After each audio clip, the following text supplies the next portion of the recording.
अमुआ के बाग में उगल सूरज मल झाके झूके।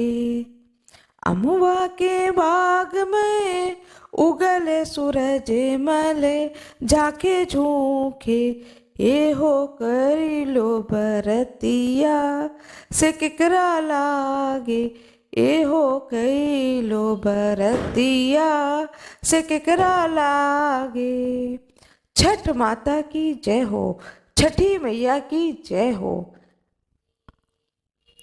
आप सभी लोगों को आज मैं बताने जा रही हूँ कि यह जो कि छठ माता का व्रत आ रहा है यह कब है, इसका आरंभ किस दिन होगा, नहाय खाए से लेकर के खरना और जो बड़की छठ होता है वह किस दिन व्रत रखा जाएगा और पारना, यह संपूर्ण जानकारी आप सभी लोगों को अपने वीडियो के द्वारा देने जा रही हूँ। कृपया मेरे वीडियो में अंत तक बने रहें। आप सभी लोगों को यह वीडियो अच्छी लगे तो कृपया कमेंट बॉक्स में छठी मैया अवश्य लिख दीजिएगा, जय छठी माता अवश्य ही लिख दीजिएगा। यह छठ पूजा जो कि पूर्वांचल में अत्यंत भक्ति भाव से इस छठ महापर्व के त्यौहार को मनाया जाता है, यह पूर्वांचल का प्रमुख त्यौहार है। भगवान सूर्य को अर्घ्य दिया जाता है। इस छठ महापर्व में भगवान सूर्य की विशेष आराधना का यह त्यौहार होता है और भगवान सूर्य की आराधना की जाती है, पूजा की जाती है और यह पूजन कार्य चलता है 4 दिन के लिए। बहुत लोग 4 दिन का व्रत रखते हैं, बहुत लोग 24 घंटे का, 1 दिन का, जिसे बड़की छठ कहते हैं, डाला छठ कहते हैं, उस दिन का व्रत रखते हैं। बहुत लोग संपूर्ण विधि विधान से पूरे 4 दिन का व्रत रखते हैं। छठ महापर्व का त्यौहार मनाया जाता है पुत्र प्राप्ति हेतु। संतान के लिए यह त्यौहार विशेषकर मनाया जाता है। जो कोई भी भगवान सूर्य की उपासना करता है कहते हैं कि उसके पति निरोगी रहते हैं, घर में धन धान्य भरा रहता है, भगवान सूर्य की कृपा सदा सर्वदा उस घर परिवार पर बनी रहती है। बहुत लोग 4 दिन का व्रत रखते हैं। 4 दिन के व्रत में ऐसा होता है कि जो सबसे पहला व्रत होता है जिसे कि नहाय खाए कहते हैं, उस दिन तो कहा जाता है कि एक नहाय खाए होता है जिसमें कि पूरे घर को शुद्ध किया जाता है, पूरे घर की धुलाई की जाती है। रसोई एक सूर्य भगवान का जो ये व्रत किया जाता है इसमें साफ सफाई का विशेष महत्व माना गया है। तो इसके लिए क्या किया जाता है कि एक चूल्हा स्पेशली होता है कि उसको साफ करके इस्तेमाल किया जाता है। उस चूल्हे का इस्तेमाल किया जाता है जिस पर कि कोई भी नॉनवेज नहीं बनता हो। यदि नॉनवेज बनता है तो उस चूल्हे का इस्तेमाल छठ पर्व पर नहीं किया जाता है, बल्कि उसकी जगह एक नया चूल्हा गांव देहात में मिट्टी का बना दिया जाता है और शहरों में लोग एक बर्नर का एक चूल्हा सिलेंडर में लगा करके उसको पूरे 4 दिन सिर्फ पूजन के लिए ही रखते हैं। तो एक कमरा स्पेशल बनाया जाता है जहाँ पर कि पूरा साफ सफाई उस कमरे की जाती है। चूल्हा जो होता है वह नया रखा जाता है, मिट्टी का चूल्हा है तो वो नया चूल्हा बनाया जाता है। उस चूल्हे पे जो बर्तन इस्तेमाल किया जाता है उनमें से कोई भी ऐसा बर्तन नहीं होता है जिसमें कि नॉनवेज बनता हो। शाम के समय में या सुबह के समय में जो भी भोजन किया जाता है वह सात्विक भोजन किया जाता है जिसे कि नहाय खाए कहते हैं। उस दिन घर के परिवार का कोई भी सदस्य न लहसुन खाता है, न ही लहसुन प्याज से बनी हुई कोई चीज़ खाता है, न बाहर की चीज़ खाई जाती है, न ही नॉनवेज खाई जाती है, न ही घर में मांस मंदिरा किसी भी चीज़ का उपयोग किया जाता है।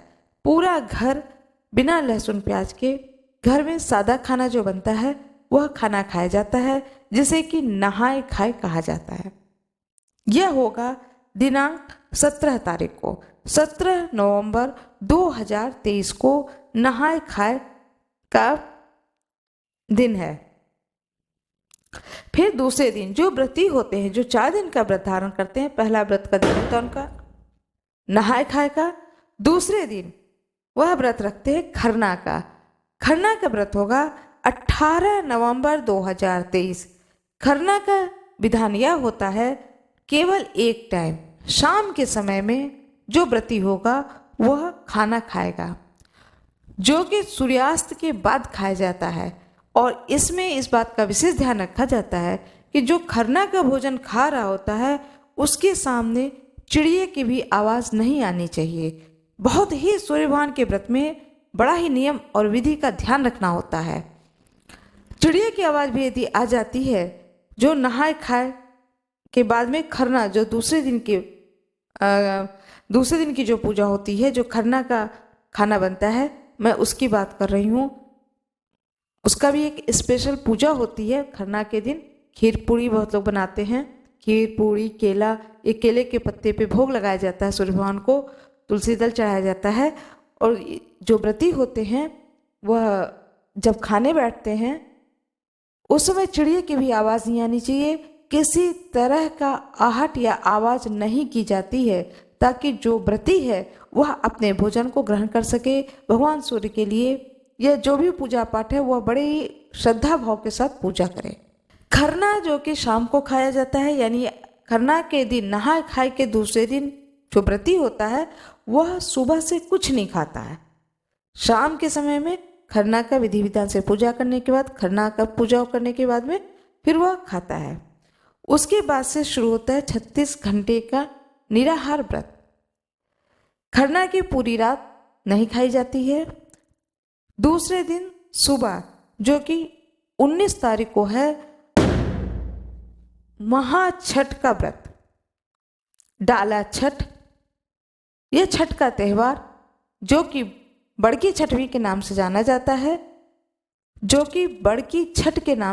जाता है, वह होगा 19 नवंबर 2023।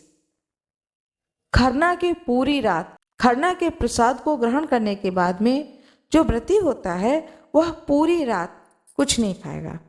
दूसरे दिन कुछ नहीं खाएगा, पूरे दिन वो कुछ नहीं खाएगा। शाम के समय में भगवान सूर्य को अर्घ देगा, जिसे संध्या अर्घ कहते हैं। संध्या अर्घ दी जाएगी। उसके बाद में 19 तारीख को, मैं ये बता रही हूँ आपको, 19 नवंबर 2023 शाम को अर्घ दी जाएगी। उसके बाद में पूरी रात 19 तारीख की पूरी रात निराहार ही रहना है, कुछ भी खाना पीना नहीं है। फिर सुबह 20 नवंबर 2023 सुबह भगवान सूर्य को अर्घ देने के बाद में वहाँ खड़े होकर के भगवान सूर्य को अर्घ दिया जाता है। जो भी भोग लगाया जाता है, भोग देने के बाद में फिर व्रत का पारणा किया जाता है। इस प्रकार से इस व्रत का पारणा है 20 नवंबर 2023। आरंभ होगा 17 नवंबर 2023 से। 17 नवंबर को है नहाए खाए, 18 नवंबर को है खरना, 19 नवंबर को है बड़की छठ, डाला छठ, जो कि 24 घंटे का पूरा निराहार हो जाता है। और 20 तारीख की प्रातः भगवान सूर्य को अर्घ देने के बाद में व्रत का पारणा करना है। यह मैंने आपको विधान बताया है। जो लोग 4 दिन का व्रत रखते हैं, बहुत लोग केवल 1 दिन का व्रत रखते हैं, बड़की छठ का व्रत रखते हैं, वह है 19 तारीख को। 19 नवंबर 2023 को यह व्रत रखा जाएगा, जो कि प्रातःकालीन से आरंभ हो जाता है। और दूसरे दिन 20 तारीख की सुबह जब वो सूर्य भगवान को अर्घ दे लेते हैं, उसके बाद वह व्रत का पारणा करते हैं। यह छठ व्रत बड़े ही विधि विधान से की जाती है और बड़े ही भाव से पूजा की जाती है।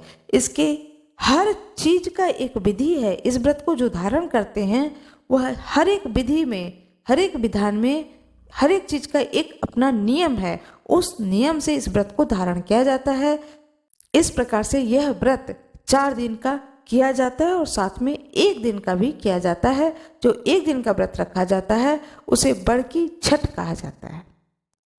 मेरा ये वीडियो आपको अच्छी लगी हो, आपको यह जानकारी अच्छी लगी हो तो कृपया मेरे वीडियो को लाइक जरूर करिएगा, चैनल को सब्सक्राइब करिएगा, बेल आइकन जरूर दबाइएगा। जय छठी माता। आप सभी लोगों का बहुत बहुत धन्यवाद।